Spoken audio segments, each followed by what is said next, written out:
cell phone bill, internet bill. Those things don't go in there. Car insurance. Car payment goes on there. Car insurance does not go on there. A credit card bill is considered debt. Personal loan is considered debt. But your subscription to Hulu is not. Okay? Make sure, those types of expenses that you have don't get factored into there. I have a question. So, how Navy Fed does some of their loans is like, for example, if you drop like a huge payment on one of the loans, it says that you don't owe anything for say, I don't know, we'll say 2020.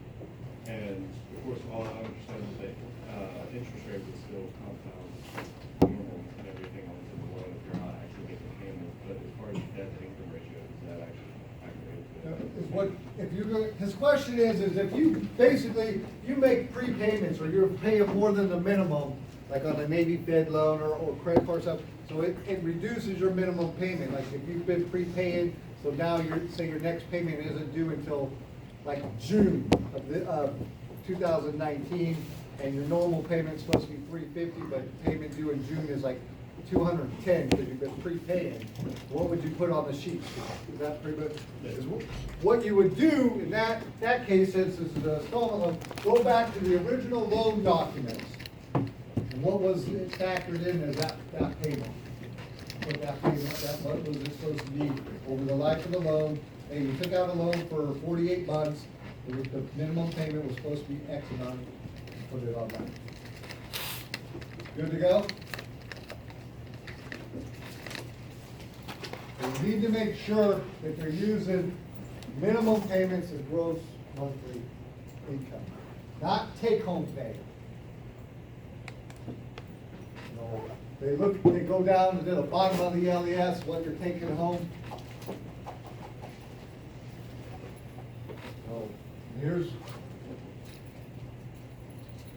So and it was till then. If you had over 30%, security managers would flag you, and they'll pull you in. They'll start talking to you. If you get in this range right here, they can actually pull your security clearance.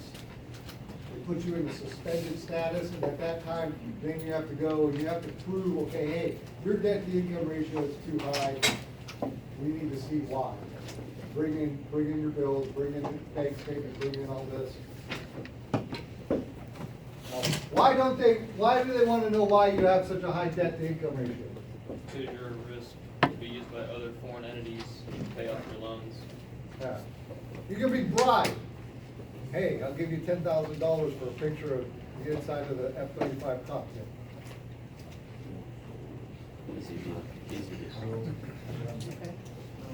What's that?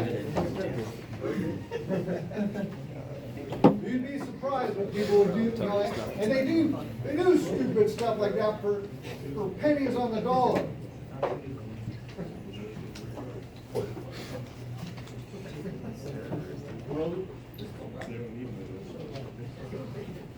Sometimes they don't even do it for money.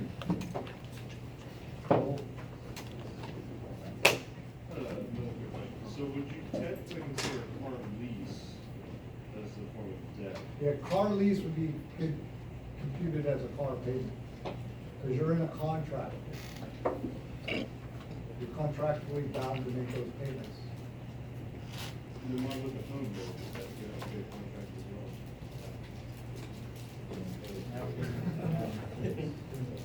Somewhere these days, non-essential living requires. Yes, I guess you can get out of the phone bill user at least now.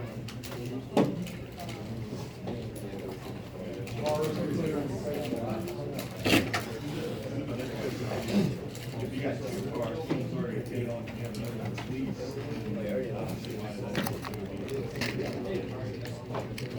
You have to split those hairs with if you're a down payment, you got a car paid off, the car, you still in debt, high debt situation. You're still in a high debt situation, and you're probably so if you don't have cars, you already selling that car.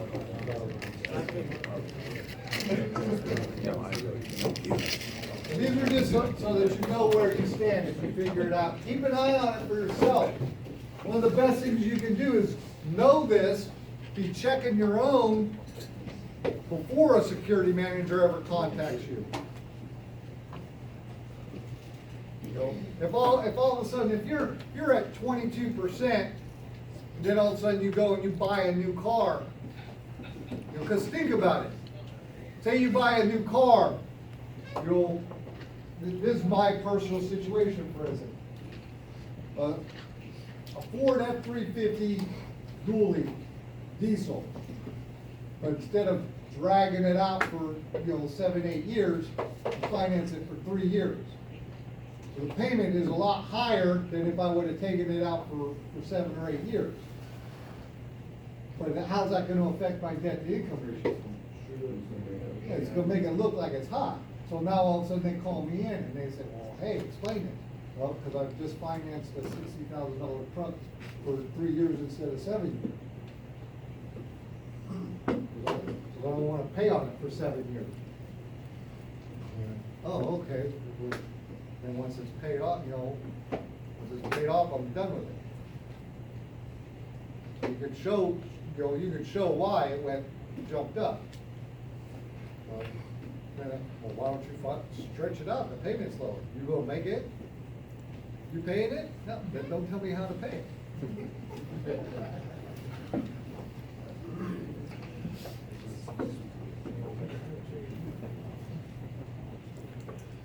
Credit score. Credit scores are very complicated too, because, FICO score is not, it's not just one FICO score. It's not, okay, hey, what's my credit score? There's so many different ways that they compute it. Which I'm, because there's 3 different agencies, and the agencies compute, are you trying to get a car, trying to get a house, trying to get a credit card? So don't just think that there's just one score for each one of those things. They compute it so many different ways. In factors, there's just different things that, can affect it. And the range is basically from 300 to 850. Right now, the national average is 693. So if you know what your score is, you know where you fall in based on the national average. They said 850 is the highest that they go. 300 is the lowest, if you happen to be shooting for that. I don't know what, but why should you care? Because credit scores affect so much now. You realize that your credit score affects your car insurance. You have a low credit score, your car insurance is high. Why? The insurance agency was able to lobby with Congress and basically say, listen, people with low credit scores are bad drivers. Why? Well, because they're bad with their bills, so they don't drive good. Oh, okay. So we want to be able to raise their rates. Oh, okay. You can't make your bed, you can't do anything. Yeah. So if you've got a low credit score, you're gonna pay more in car insurance. If you have a low credit score, you're gonna have to put deposits down for utilities, higher deposit. Somebody might be putting a $100 deposit to get their utilities turned on. You might have to put a $300 deposit. Going to get a car, somebody with a good credit score might get that car for 4.9% interest. You're getting it for 14.9.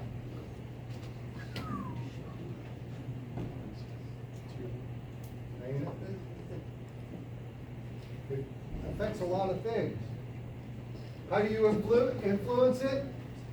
65% of the score. 35% of your score is based on payment history. Pay your bills on time. People out, how can I make my score go up? Pay your bills on time. Pay your bills off. 30% of the score is your history. Or, how much you owe.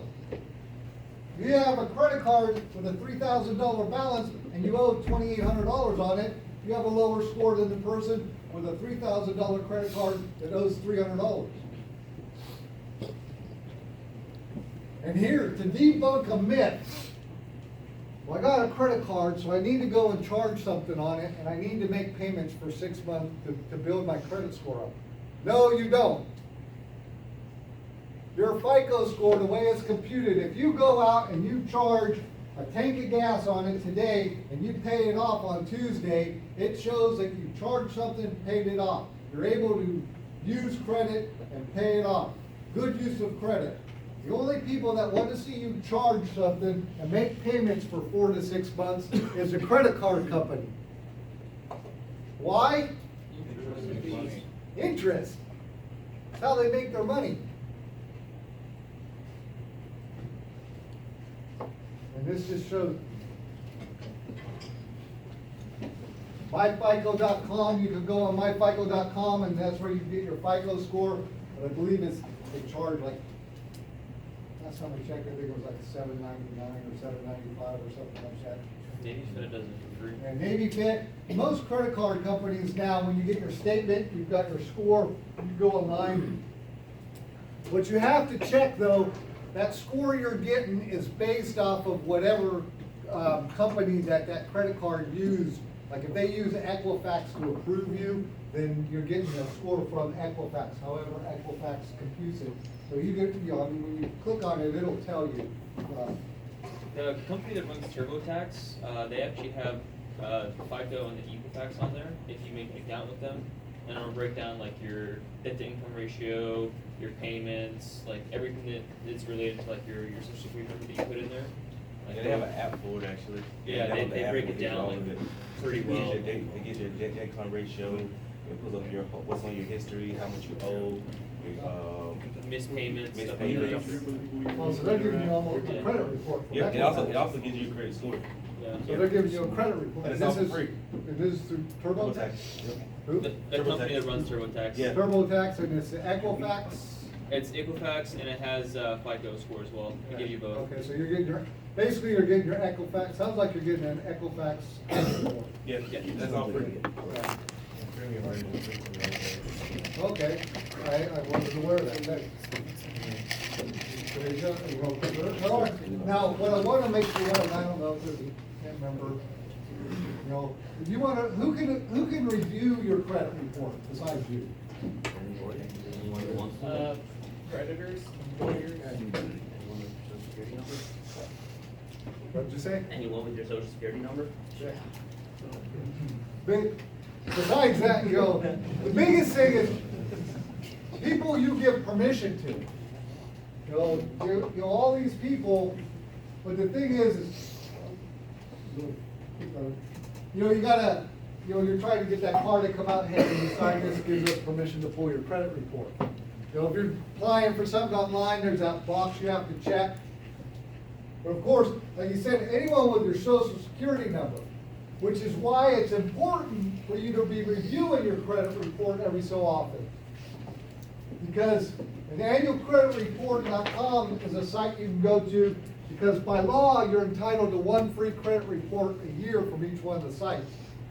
But now, you can get it free on there. You want to be looking at them because there's a place on there for inquiries. And it's going to tell you who's looked at your credit report in the last 2 years, who's inquired on it. So you want to look at that, because if all of a sudden you see company XYZ under there, and you don't remember ever doing business with them, trying to get a loan through them, trying to buy a car, anything like that, that's a red flag, and you want to investigate it, because somebody could be trying to get your information or got your information, and it's possible for identity theft. Good to go? I just want to add something to that as well, because this happened to me. When you go